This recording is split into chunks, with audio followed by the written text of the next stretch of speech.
हम पैसा पड़ा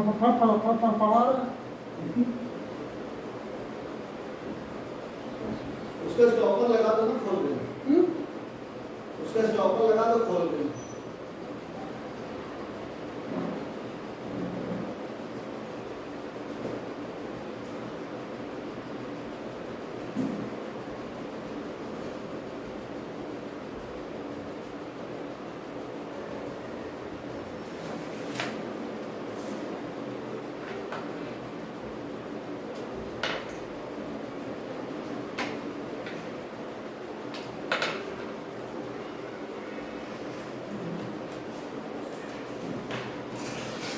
Explain why.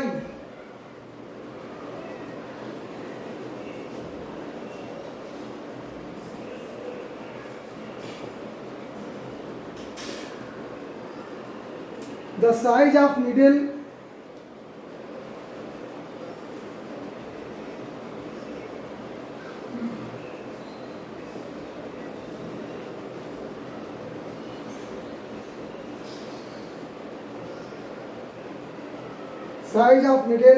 of a syringe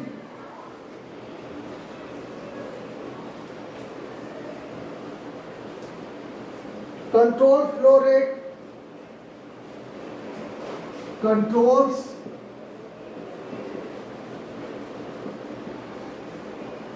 flow rate better than the thumb. Control flow rate better than the thumb pressure. Controls flow rate better than thumb pressure.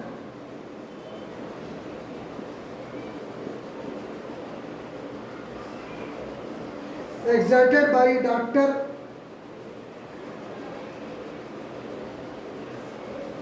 exerted by thumb pressure exerted by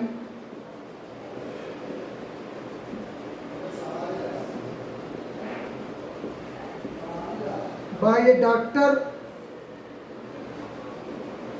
while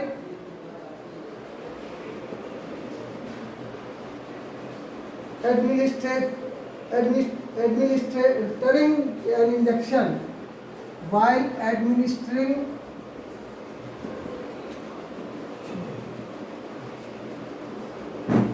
an injection. Question का ये मतलब है explain करना, ये बात होती है the size of needle of A syringe controls flow rate better than thumb pressure exerted by a doctor while administering N injection. जब भी डॉक्टर को इंजेक्शन लगाते हैं तो आपने देखा होगा कि अंगूठे से पीछे इंजेक्शन का ऐसे बना होता है निडल, ऐसे निडल बनी होती है और यहाँ इसके अंदर एक सिरिंज भरी होती है, इसमें लिक्विड भर देते हैं, इसके ऊपर एक थंब लगाते अंगूठे से दबाते. तो ये कह रहे हैं size of needle of syringe control the flow of rate. जो इसके अंदर से लिक्विड बॉडी में जाता है उसके रेट को कंट्रोल करने के लिए निडल का साइज ज़्यादा इंपॉर्टेंट रखता है एज कंपेयर टू थंब. हाँ, थंब प्रेशर, अंगूठे से दबाव लगाना. The size of needle of A syringe controls flow rate better. Flow rate का मतलब है जो लिक्विड इसके थ्रू बॉडी में जा रहा उसके लिक्विड के रेट को कंट्रोल करना. निडल का साइज, जो निडल लेते हैं उसका साइज ज़्यादा इंपॉर्टेंट है as compare to thumb pressure exerted by a doctor while administrating an injection. जब इंजेक्शन लगा रहा होता है तो उस समय जो अब आप कोई छोटी सुई ले लें और ज़्यादा आपको पहुंचाना है तो आप ज़्यादा जोर से दबा देंगे तो नहीं होगा. देखिए, आप जानवरों के लिए जो सुई लगाई जाती है उसका इंजेक्शन अलग आता है, इंसानों के लिए अलग आता है, तो उसके लिए निडल बदल जाती है, निडल बदलती रहती है, ये चीज़ बदलती रहती है. तो ये क्यों कंट्रोल कर ज़्यादा अच्छा कंट्रोल करती है एज कंपेयर टू थंब. जो अंगूठे से दबाते हैं उसके कंपेरिजन में इसका आंसर आपको देना है। ये क्वेश्चन है, इसका आंसर लिखना है। अब इसका आंसर लिखने के लिए क्वेश्चन हमने आपको समझा दिया। एडमिनिस्ट्रिंग एन इंजेक्शन का मतलब है जब सुई को अंदर बॉडी एक्सेप्ट कर रही हो, लगा रही हो, लगाया जा रहा हो, ये इसका मतलब है। अब एक्सप्लेन व्हाई, इसका आंसर आपको बता रहे हैं।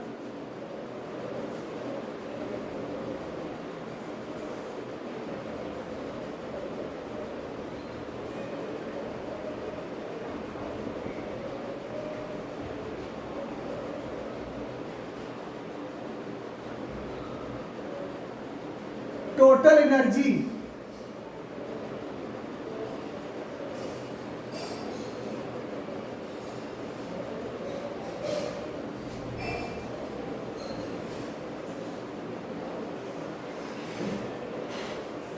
Of medicine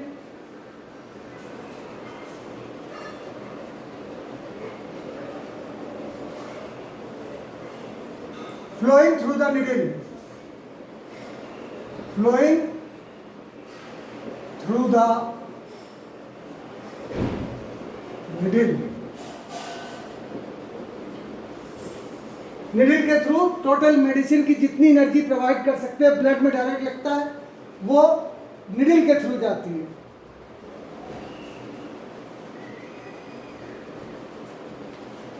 through the needle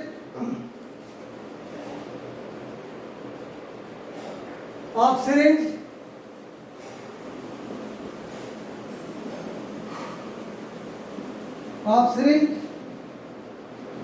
depends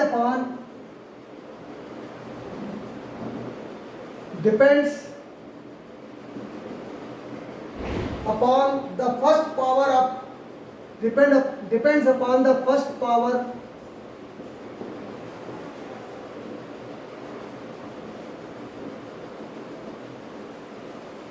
power of pressure, first power of pressure, and second power of velocity, and second power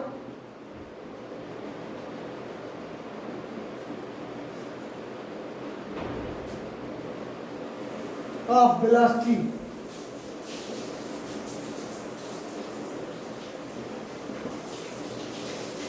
जब बर्नौली थ्योरम अगर लगाते हैं तो P equal to half rho V square is constant रहता है, क्योंकि horizontal needle रहती है, ये दोनों कांस्टेंट रहते हैं। P pressure exerted by the thumb on a syringe और वेलोसिटी, ये दो कंट्रोल करते हैं।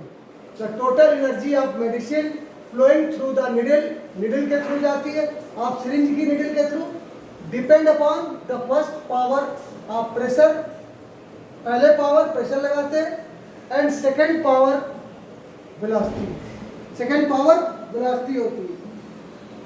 It depend upon more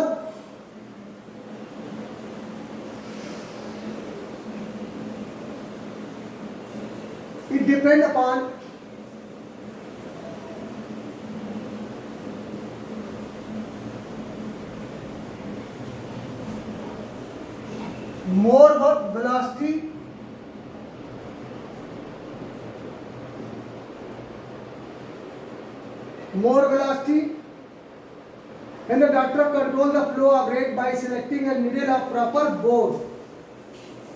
Hence doctor selecting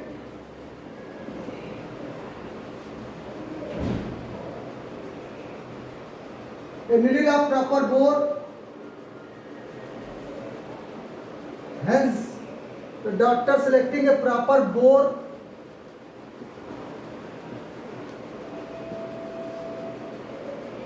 of needle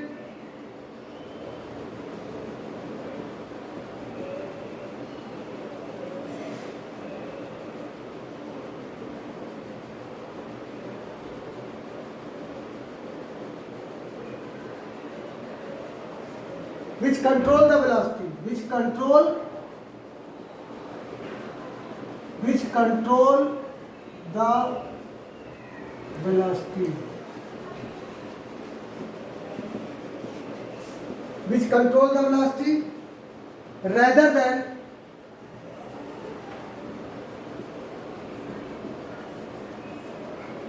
exerting a pressure,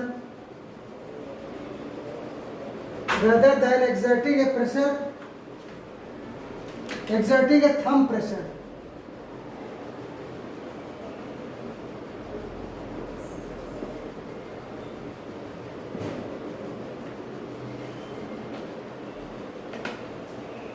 Answer: the total energy of medicine flowing through the needle of syringe. जितनी भी energy देता है वो एनर्जी दवा की, मेडिसिन की थ्रू द निडल जाती है बॉडी में, सिरिंज की निडल के थ्रू.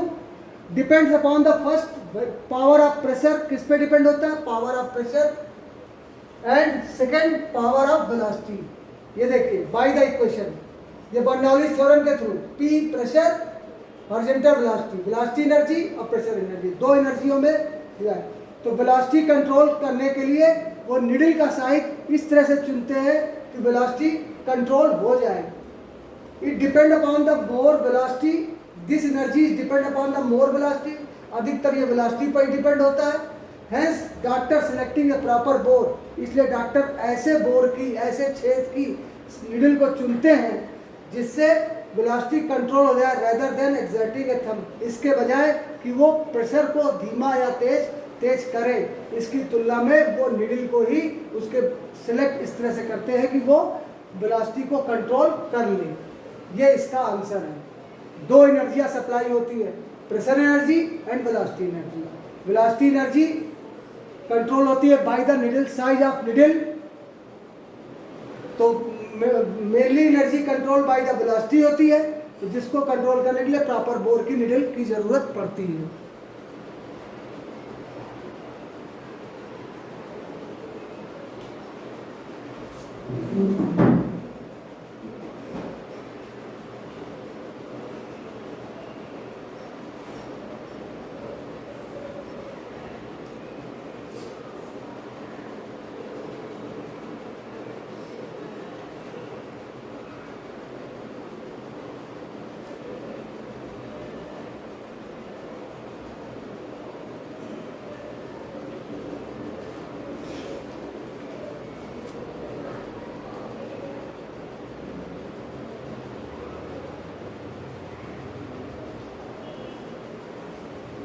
बी क्वेश्चन है,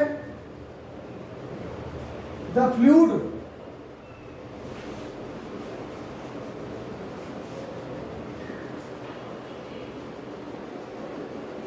flowing out a small hole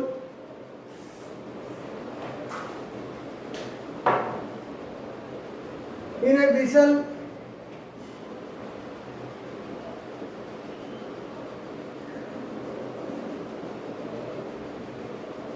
result in backward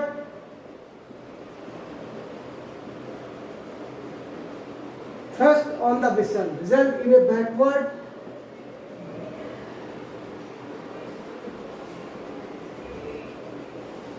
thrust on the vessel.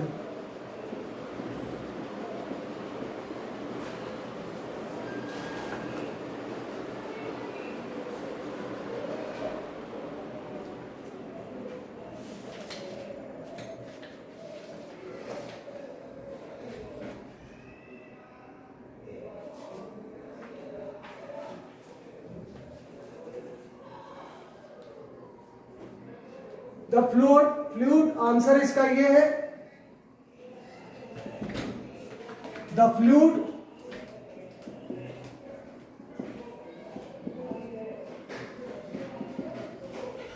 flowing out of a small hole, out of a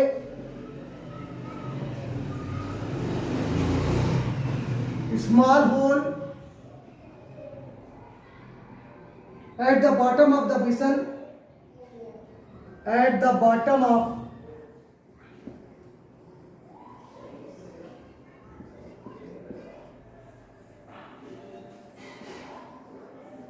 vessel has a velocity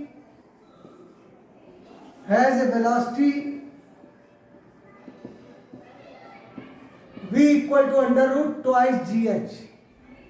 H depth है, जैसे ये whistle है, अगर इसके bottom से निकलेगी H, इसकी ये हाइट हो जाएगी, तो यहां से निकलेगा तो अंडर रूट 2gh। ये वेलोसिटी से बाहर निकलता है। Thus the flowing fluid acquires the momentum in outward direction. Thus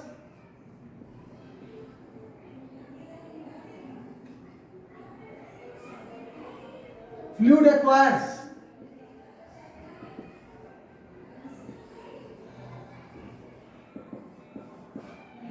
a momentum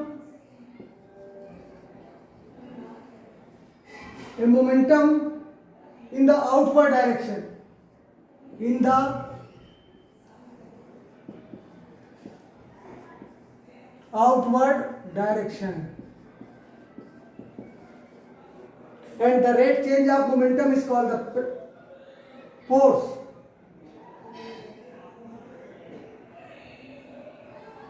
By the principle of conservation of momentum, the vessel acquires the recoil momentum. By the conservation of momentum,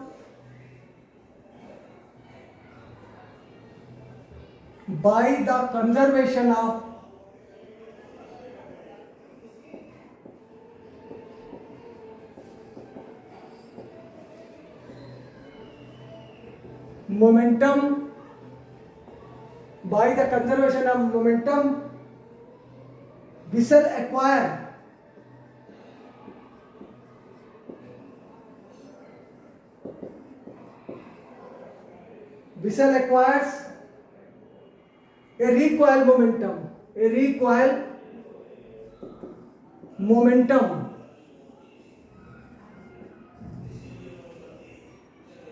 in the backward direction, BACK,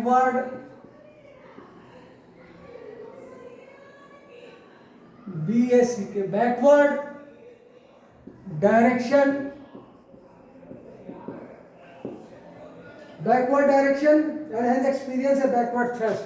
Hence experience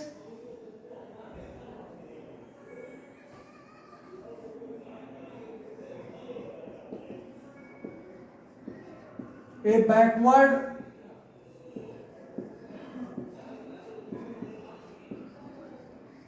thrust.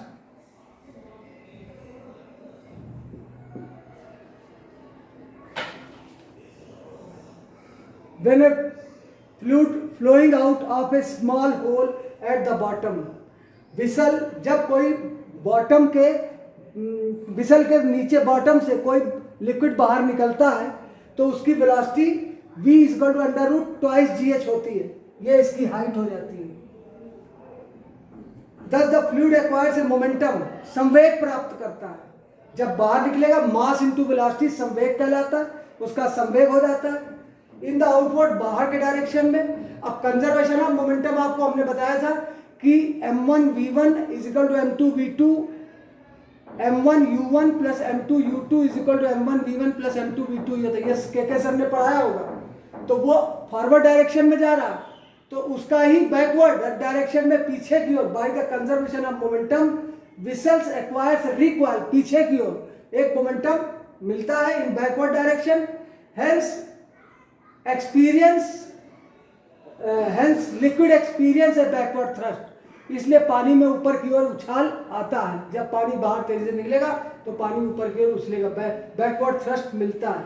ये इसका reason है। ये हमने आपको समझा दिया है, हिंदी में भी बता दिया। Hole at a bottom by the conservation of momentum it acquires the in outward direction, बाहर की तरफ, उसी का या action by the conservation of momentum. Conservation of momentum ये है, ये आपको पता है m1 u1 plus m2 u2 is equal to m1 v1 plus m2 v2 होता है। तो यहाँ पर इनिशियल वेलोसिटी अगर u ले लें v1, ये तो जीरो हो गया, टंकी तो कहीं जा नहीं रही, टंकी तो दोनों ही केस में ऊपर रहती है। तो m1u1 इज इक्वल टू, अगर ये मास ऑफ लिक्विड है, ये भी मास ऑफ लिक्विड हो जाएगा, ये तो ये प्लस डायरेक्शन में है, तो ये बैक डायरेक्शन में आ जाता है। ये इसका मतलब है, ये इस तरह से है, आप ऐसे कह सकते हैं। पहले शुरू में टंकी यानी जिससे विसल और लिक्विड दोनों ही जीरो थे, ये भी जीरो हो गया, नहीं दोनों की वेलोसिटी जीरो थी। अगर ये लिक्विड से बाहर हुआ m मास का v1, तो m मास का लिक्विड पीछे की ओर, ये m2 मास, तो v2 की वेलोसिटी ये माइनस हो जाएगी, माइनस m1 v1 के अपान m2 के।